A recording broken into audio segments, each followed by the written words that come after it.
नमस्कार. मी हेमंत हेडाव. आजच्या आपल्या भागात तुम्हा सर्वांचं मनापासून स्वागत करतो. आशा करतो की तुम्ही सगळे मजेत असाल आणि आमचा मागचा भाग म्हणजेच डॉक्टर ए.पी.जे. अब्दुल कलाम यांच्या माहितीचा भाग पाहिला असाल. कारण आजच्या भागात आपण त्यांच्यावर आधारित एक पुस्तकाची माहिती जाणून घेणार आहोत. जर तुम्ही तो भाग पाहिला नसेल तर खाली डिस्क्रिप्शनमध्ये लिंक दिलेली आहे. हा भाग झाल्यानंतर तुम्ही तो पाहू शकता. चला तर मग अजिबात वेळ न वाया घालवता सुरुवात करूया आजच्या भागाला, ज्याचं नाव आहे पुस्तकालय प्रेझेंट्स पुस्तकांची सहल. मी देशाला काय देऊ शकतो? खरं तर हा प्रश्न प्रत्येकाने स्वतःला विचारायला पाहिजे की खरंच मी देशाला काय देऊ शकतो. हा देश मला स्वातंत्र्य देतो, मला शिक्षण देतो, कळत न कळत मला घडवत असतो, मला स्वतःचं अस्तित्व निर्माण करण्याची संधी देतो, आपली संस्कृती, सभ्यता, कला जपतो. त्या बदल्यात आपण देशाला काय देतो? पुस्तकाच्या नावावरूनच आपल्या मनात जर इतके प्रश्न उभे राहणार असतील तर मग विचार करा, पुस्तक वाचल्यानंतर आपले डोळे किती उघडते. मी देशाला काय देऊ शकतो हे पुस्तक इंग्रजीमध्ये आहे आणि ज्याचं नाव आहे व्हॉट कॅन आय गिव्ह. ज्याचे लेखक सृजन पालसिंग आहेत. याचं इंग्रजी पुस्तकाचा मराठीमध्ये अनुवाद केला आहे डॉक्टर वृंदा चापेकर यांनी आणि या पुस्तकाचं प्रकाशन मनोविकास प्रकाशन यांनी केलं. पुस्तकाच्या आतील गोष्टी जाणून घेण्याआधी आपण मूळ पुस्तकाचे लेखक सृजन पालसिंग यांच्याबद्दल जाणून घेऊया. सृजन पालसिंग हे डॉक्टर ए.पी.जे. अब्दुल कलाम यांच्या जवळच्या व्यक्तींपैकी एक आहेत. त्यांनी त्यांच्या आयुष्याचा बराच वेळ त्यांच्यासोबत काम करत घालवलाय. कलामांच्या शेवटच्या दिवसात देखील हेच त्यांच्याबरोबर होते. डॉक्टर अब्दुल कलामांसोबत काम करण्याची संधी त्यांना मिळाली. अब्दुल कलाम त्यांचे भाषण, व्याख्यानं सृजन पालसिंग हे लिहित असत. व्याख्यानासाठी माहिती गोळा करण्यापासून ते त्याची मांडणी करण्यापर्यंत त्या विषयावर चर्चा देखील ते अब्दुल कलाम यांच्याबरोबर करत असत. अब्दुल कलाम तर आपल्याला सर्वांना माहीतच आहे, पण त्यांच्याबद्दल आणखी जाणून घ्यायचं असेल तर मग सृजन पालसिंग यांच्यापेक्षा दुसरा व्यक्ती कोण असणार? या पुस्तकात अनुक्रमणिकेनुसार एकूण 38 भाग आहेत. लेखकाने प्रत्येक भागात अब्दुल कलाम यांची आठवण सांगून आपल्याला शिकवण दिली आहे. आपल्या सगळ्यांना माहीत आहे की अब्दुल कलाम एक शास्त्रज्ञ होते, पण फक्त शास्त्रज्ञांनाच नाही तर इतर कोणत्याही क्षेत्रातील व्यक्तींना त्यांच्याकडून प्रेरणा घेता येते. त्यांच्या आठवणींना उजाळा देत लेखकाने हे पुस्तक लिहिलंय, पण त्यांच्या फक्त आठवणींमधून देखील आपल्याला खूप काही शिकायला मिळतं. या पुस्तकातील एक किस्सा मी तुम्हाला सांगतो.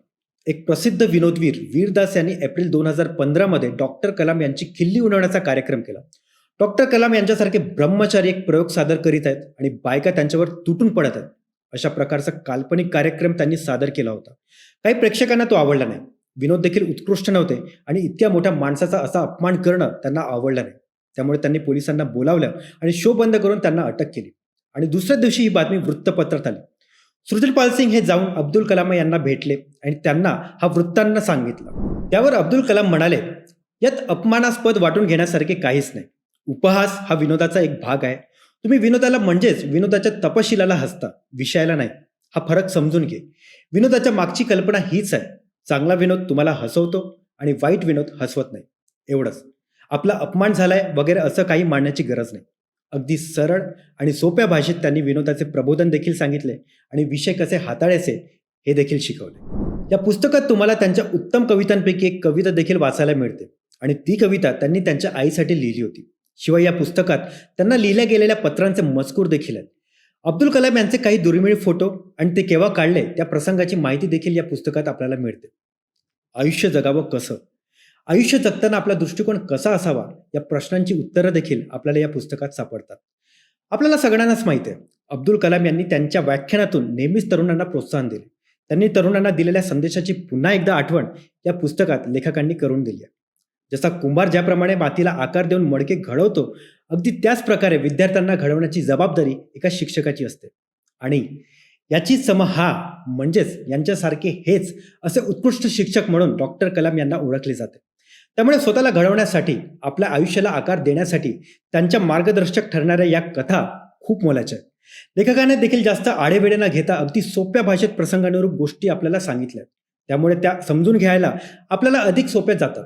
त्यांच्या या कथा वाचताना जणू काही ते आपले मित्रच आहेत असं आपल्याला वाटायला लागतं. हे पुस्तक मराठी भाषेत उपलब्ध करून दिल्याबद्दल डॉक्टर वृंदा चापेकर आणि मनोविकास प्रकाशन यांचं खरंच आभार मानायला पाहिजे. कारण त्यांच्या या प्रयत्नामुळे मराठी वाचक रसिकांना अब्दुल कलाम यांची ही ठेवणीतली शिदोरी अनुभवायला मिळाली. त्यांचे विचार, आचरण, धैर्य, स्वप्न बघण्याची ताकद हे सगळं आपल्याला शिकण्याची गरज आहे आणि हे शिकून त्याचा उपयोग आपल्या देशासाठी करणं खूप गरजेचं आहे. आताच्या घडीला ही तुमची आणि आमच्यासारख्या तरुणांची जबाबदारीच आहे. हे पुस्तक वाचल्यानंतर खरंच मनात एकदा तरी हा प्रश्न येतो की मी देशाला काय देऊ शकतो. तर मग कसा वाटला आजचा भाग? तुम्हाला खरंच आजच्या या पुस्तकात खूप काही शिकायला मिळत असेल तर नक्की हे पुस्तक आमच्या पुस्तकालयमधून मागवा. त्यासाठी काही करण्याची गरज नाहीये. तुम्हाला आमचा इथे इन्स्टा आय डी दिसत असेल, बस आमच्या इन्स्टा अकाउंटवर जायचं आहे आणि आम्हाला मेसेज करायचा आहे. लगेचच पुस्तक तुमच्या सेवेला हजर असेल. तुमच्या घरी जर कोणी शाळेत जाणारा विद्यार्थी असेल किंवा कॉलेजला जाणारा विद्यार्थी असेल, तर आत्ताच देशाच्या एकमेव शिक्षकाच्या कथेतून त्याला घडवण्यासाठी हे पुस्तक मागून नक्की त्याला भेट द्या. वाढदिवसानिमित्त आपण हजारो रुपयांचा भेटवस्तू देत असतो, पण त्यापेक्षा हे पुस्तक देऊन बघा. आपल्या मुलाच्या आयुष्यात काहीतरी नक्की बदल घडेल याची मी खात्री देतो. चला तर मग वेळ झाली आजच्या भागात इथेच थांबण्याची. पण जर तुम्ही अजूनही सबस्क्राईब केलं नसेल तर वाट कसली पाहताय, पटकन सबस्क्राईब करून घ्या आणि हा भाग जास्तीत जास्त शेअर करा. शिवाय मी सुरुवातीला सांगितलं होतं की अब्दुल कलाम यांच्या माहितीचा भाग आमच्या चॅनलवर उपलब्ध आहे. त्याची लिंक खाली डिस्क्रिप्शनमध्ये आहे, तो तुम्ही बघू शकता. चला तर भेटूया मग पुढच्या भागात. तोपर्यंत काही ना काही वाचत राहा, कारण वाचाल तर वाचा.